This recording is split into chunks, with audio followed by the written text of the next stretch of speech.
Hello, and welcome to the Northstar Local Equity Quarter 1 update. I'm Marang Morudu, and I'm joined by Marco Barbieri. Glad to have you here. Yeah, good to chat to you, Marang.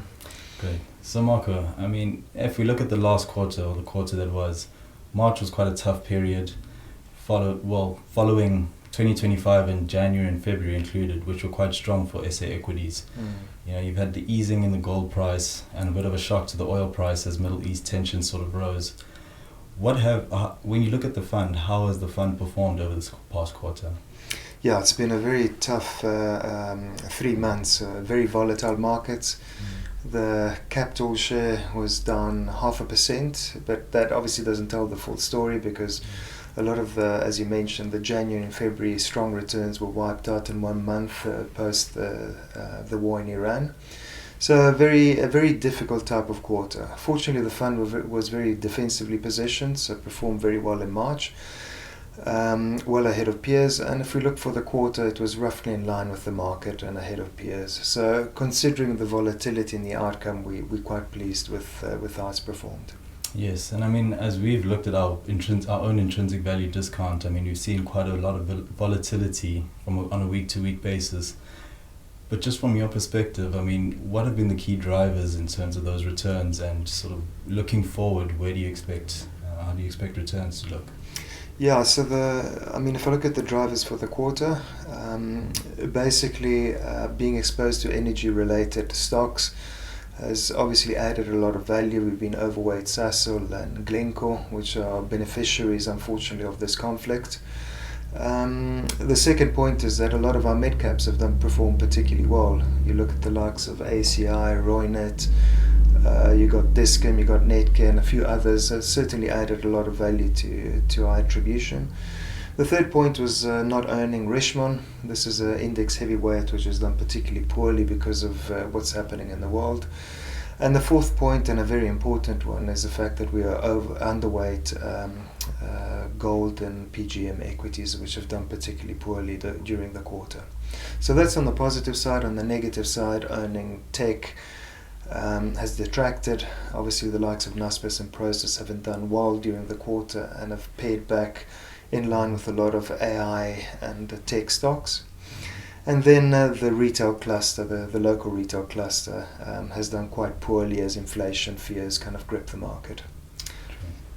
Yeah, no, exactly. As we look forward in terms of how the fund is positioned, how would you describe the positioning of the fund at the moment, as well as where you're seeing opportunities to extract a bit more returns in the fund? Yeah, so it's been an interesting time because the market has been moving in many directions, and we've had a good opportunity to reposition the fund. So as I mentioned, we were a bit more defensively positioned going into March, which boded well for the fund. And we'll be able to rotate some of that exposure into a bit more pro-growth or cyclical type exposure. So we're seeing a lot of value in many areas of the market. We think various cyclical rand hedges look very attractive. The likes of Richmond after the pullback and Anheuser-Busch look interesting.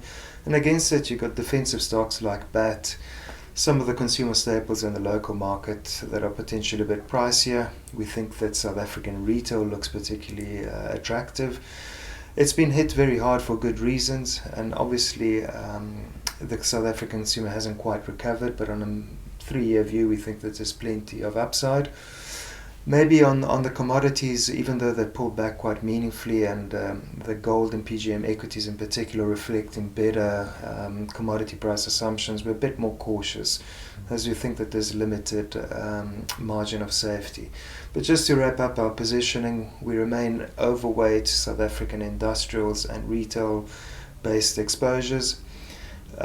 We like various rand hedges, as I mentioned. We're a bit more neutral on PGMs.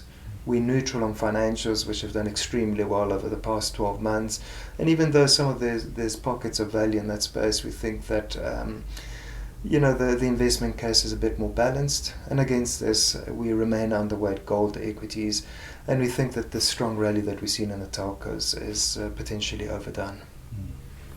And maybe just a key takeaway for long-term investors. When they're looking at the local equity fund, what is something that they should, what's most important for them to remember when investing in the local fund? Yeah, so I think we very much valuation based managers, and with the markets moving around, there's plenty of opportunities for us to reposition and take advantage of opportunities. So I think what's important for investors to note is that we're highly disciplined in implementing a valuation-based framework, which we think over the medium term will generate good returns. Excellent. Thank you very much, Marco. Thanks, And Brian. thank you to the rest of you. We'll see you in the Q2 update.